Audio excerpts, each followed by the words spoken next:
Hello. Daily Math Blast 18, two-step word problems. The librarian asked Ralph and Sarah to help him put away books. There were 13 fewer books about trucks than cars, and 8 fewer books about vans than trucks. There were 48 books about cars. How many books were about vans? Okay, so basically when I look at this problem, I have 3 different categories that I'm dealing with. I have books that are about trucks, cars, and vans. So I want to write those 3 categories down. So trucks, cars, and vans. Now, I want to scan through the problem to see what information I have about each, and does it specifically tell me a number that relates to trucks, cars, or vans, because that would be an easy one to start with. So I look through here. There were 13 fewer books about trucks than cars, so I'd have to know cars first, and 8 fewer books about vans than trucks, so I'd have to know trucks. There were 48 books about cars, so that tells me there were 48 books about cars.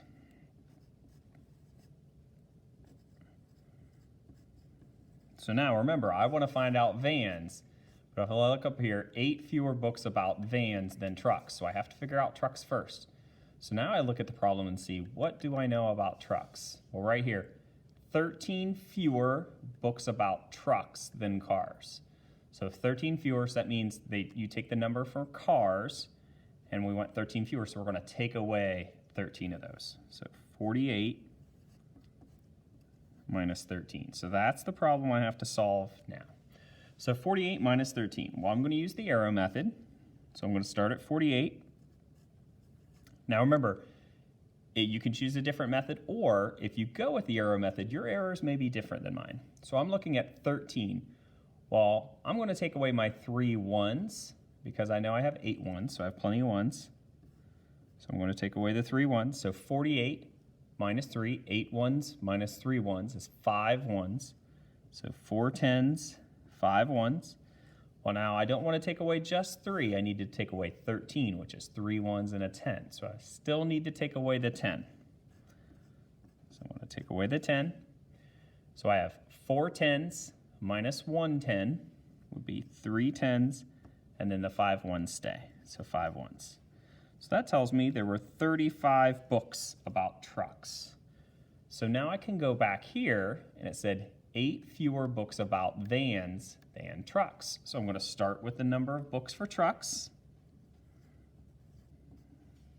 And now I want 8 fewer, so I'm going to take away 8.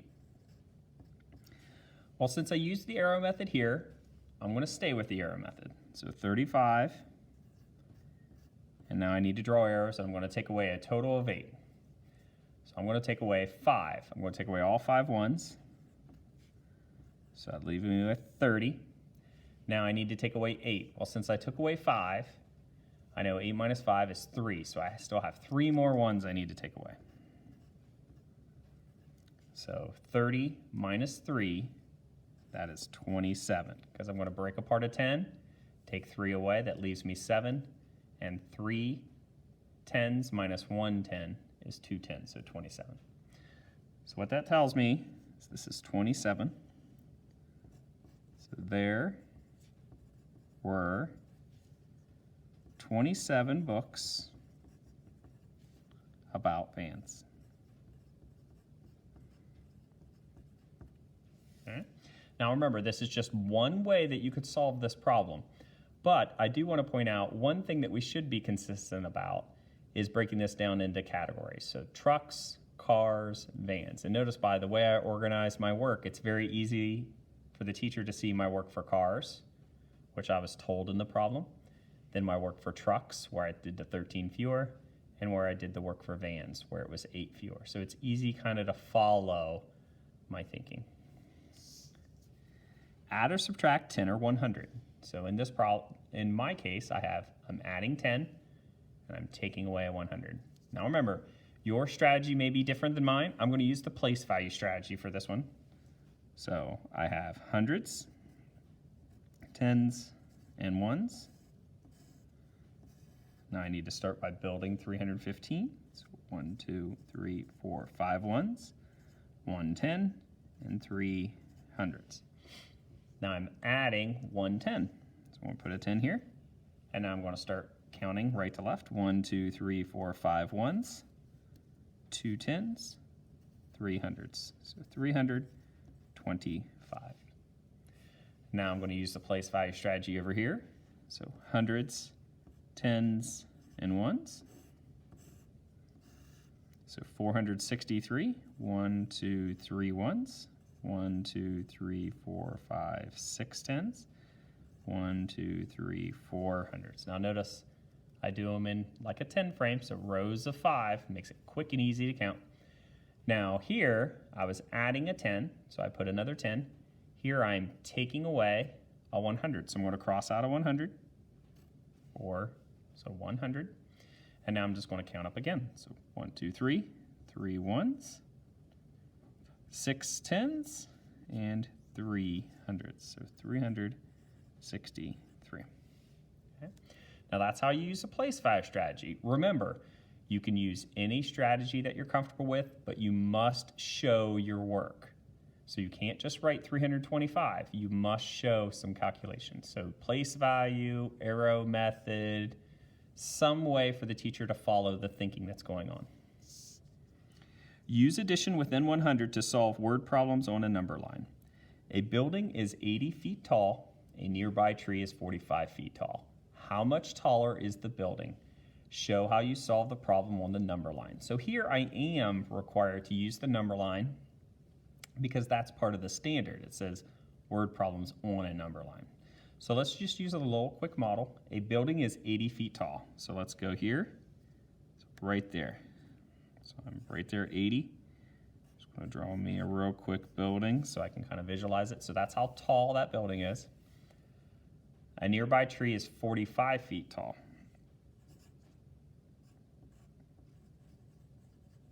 So draw me a little model of the tree. Now it says, how much taller is the building? Show how you solve the problem on the number line. So I'm going to use jumps on the number line. So I'm going to jump by 5 to get to the next 10. So right there. So I added 5, and now I'm going to make jumps of 10. So 10, 10, and 10. Okay. And now I'm just going to simply add up my jumps. So I jumped 1 10, 2 10s, 3 10s, and 5 ones. So that's 35 feet. Okay. So the building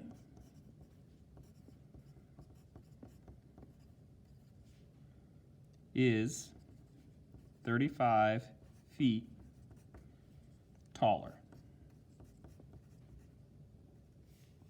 And I could put than the tree if I wanted to be more specific. Okay. Now remember, your work could look different, but on this problem, we are required to use the number line. So we do need to use the number line. So jumps or a tape diagram, in some manner, we must use that number line. Analog and digital clocks. So when I'm looking at a clock, remember I have an hour hand. That's the shorter hand. It's pointing to what hour, and then the minute hand. Now, the keys to reading these is the hour hand. Once it touches a number, it remains that hour until it touches the next number. So for example, as the hour hand is moving from the 5 all the way up until the point that it touches the 6, that is the 5th hour. So right there, so once I'm touching the 5, that tells me that it's in the hour 5. Now, as the minute hand is going around, that hand is slowly moving over. Now the minute hand here, it measures the minutes. Now the minutes, we start right here, this is 5 o'clock, and now every number is 5 minutes. It takes us 5 minutes to get to the next number. So this would be 5, and then 10, 15, 20, 25, 30, 35, 40, 45, 50, 55, 60, and 60 minutes is 1 hour. Well, here you can see that the minute hand moved from the 12 to the 1, so that is 5 minutes. So it's 5 minutes after 5. Solve word problems with money. Eileen spent 75 cents of her dollar at the market. How much money does she have left? okay? So there's a couple things I have to know here. First, I have to know the value of a dollar. So I can have a dollar, and I could write that as $1. But since I'm taking away cents, I kind of need that to be in the form of cents, so I can take cents from cents. So $1 is equal to 100 cents. Now, once I have that information, this problem becomes just a simple subtraction problem. So I have 100 cents, I spend 75 cents. So the problem I'm working out is 100 cents minus 75 cents. Now remember, your strategy could be different than mine, but we do need to show some work because we need to show what our thinking is that got us through here. So sometimes students want to say, well, I solved it mentally. Well, okay, but in your head you were picturing certain things, and we'd like you to write those down on paper so that we can follow them. So 100 cents minus 75 cents. I'm going to use just a simple arrow method here. I'm going to count up from 75 to 100. So I start at 75 cents. Okay, I'm going to add 5 cents.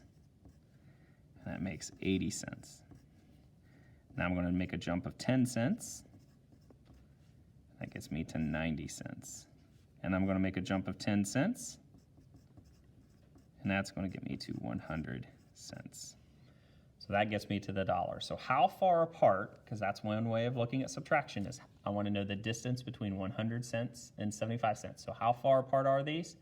Well, they are 5, 10, and 10. Well, 10, 1 10, 2 10, and then 5 ones. So 25 cents. So how much money does she have left? She has 25 cents left. Okay. Now remember, as you're working through these, like I've said, you can use any strategy that you're comfortable with. The key is you must show some work. We need to see what that strategy is, and the more information that you can put down there, the easier it is for your teacher to follow.